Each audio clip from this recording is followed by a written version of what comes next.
Hello guys. Today we're kicking stuff. This is Fenn recommends. We're kicking this back off again. And we're doing some spooky stuff for October. Also a quick side note with this run. So as you noticed in this channel, like I've had a habit of having at least one vlog or vlog episode, a video or something per week, because I wanted to maintain that balance between video game stuff and you know, review stuff or whatever, just talking videos. But that streak's gonna end at the beginning of next year, mostly because I'm doing most of the videos now. There's not that I'm doing more of it on my own, so I need to break stuff up. Now, I'm not quitting doing these period, but there's gonna be periods where there's probably not gonna be review stuff, which I know is more of a niche audience in the channel at this point, so I know not everyone really looks at them, and that's okay. This channel is meant to have videos for everyone, which means that there's gonna be stuff I'm gonna do that not everyone on the channel is gonna look at, which is fine. That's kind of the point. But yeah, so but that'll kickstart in January. So the Fenn recommend stuff's just gonna finish off the year for vlog stuff. We're kicking this off with I've been watching a lot of DC animated movies as of late, like a ton. Like I think I almost watched almost all of them on HBO Max. um, at this point, and rewatched some too. This Batman: The Long Halloween Part 1. I'm reviewing them as separate things because they're released as separate things. So we're talking about part 1 today. This one came out in 2021. It's PG-13. It's an hour 25 long. It has 7.2 out of 10 on IMDb with about 16,000-ish user votes. The movie is directed by Chris Palmer.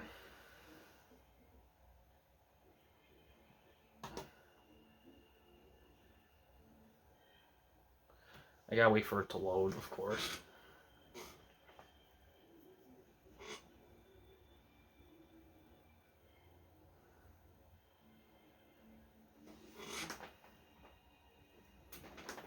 Who also worked the art department of How to Train Your Dragon.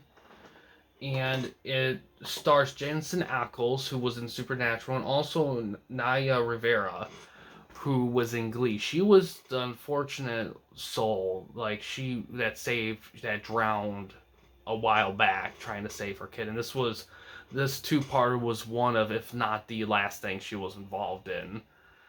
So it is sad, but it's nice that she was able to be a part of as much as she was before the unfortunate thing. But yeah, so it stars those two. On Rotten Tomatoes, the movie has 100% by critics with 19 critics and 89% by audience, about 250-ish ratings. And there's no consensus because it's just not big enough.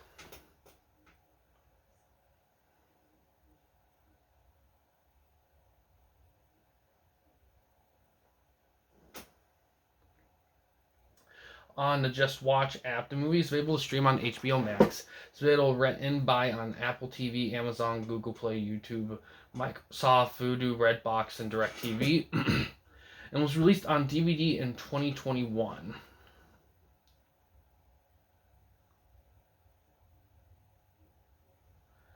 But yeah, so what I think of this, well, I've watched a lot of DC animated stuff, like I said, and I've heard a lot of criticism that the DC animation of the recent times hasn't been up to par. I don't know if I agree with that, to be honest, but that's just me. Animation, there's no issue. There's not really this series. This two-part so far, from what I heard, is pretty acclaimed. Like I don't think there was a lot of complaints on it. My biggest thing about this is that this is a full Batman world movie. This is just Batman in his world. Like it's not focusing on it is based on a graphic novel, but it's not just focusing on specific niche characters only related to the specific story, and that's it. Like you get a firm grip on like a good chunk of the Batman characters in a specific point where Batman, he's not like a rookie, it's not like year one Batman, but he's still fresh. He's still on the new area. Like his rogues gallery is developed, but it's like very recently developed. It's still fresh on everything. And pretty much what the story is about, it's about like pretty much him, Gordon, and Den. Den's just really elected, like newly elected as assistant DA or DA or whatever. I forgot the position, but they're trying to take down the Falcone crime family. That's kind of the big thing, and that, and then other. And then that is tied into the recent rise of a serial killer who kills people on holidays. And that ties into the Falcone crime family in some way. And pretty much the whole two-parter takes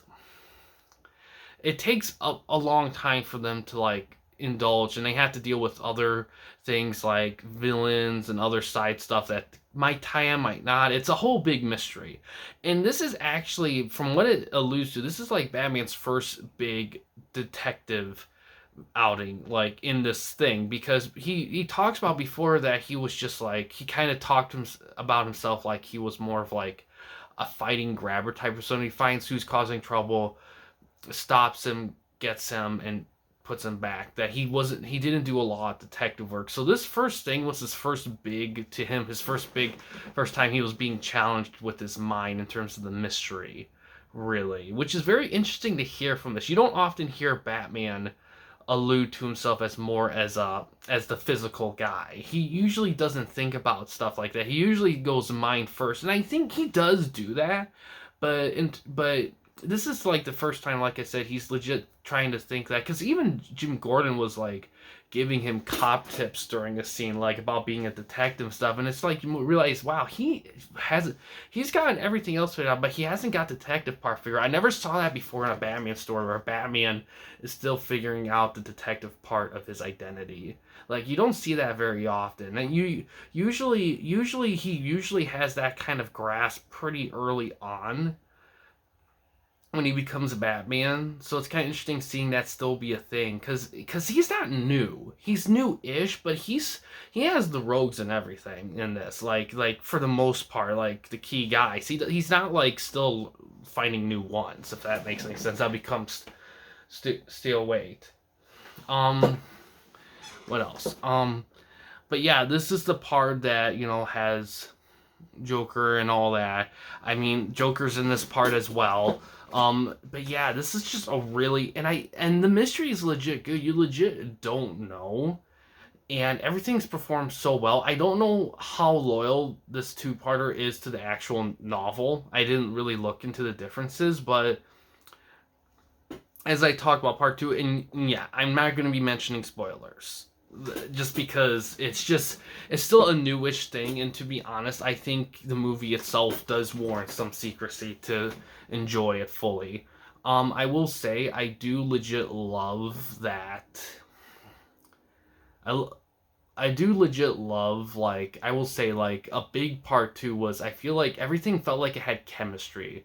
Like, and this thing, none of the DC animes I found, chemistry was never an issue, but you could tell in this one, this two-parter legit feels like a movie.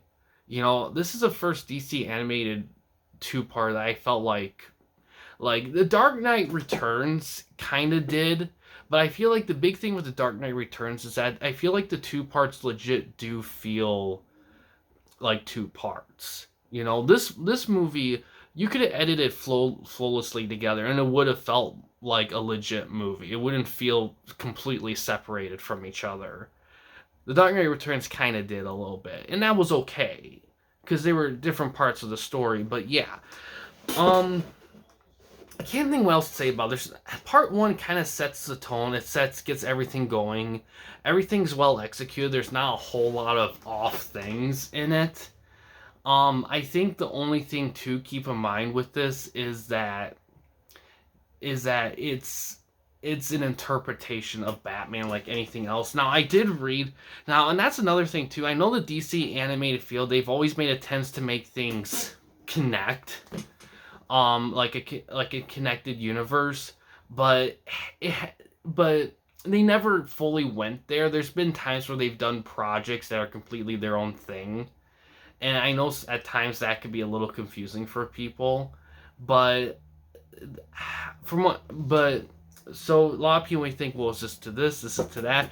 The way I see it is that this is just bringing a specific adaptation to life, and that's the way I interpret it. Whether it's connected to anything or not, to me, is kind of on the irrelevant side of it, because it's not really about that. And that's, I kind of miss that with some superhero movies. I miss superhero movies and shows that are just that character in their world, where not every other scene is about connecting stuff, you know. And I love shared worlds, of course, but there's just times where I just want Batman, and that's it. I don't always want it to be Justice League movie part 30.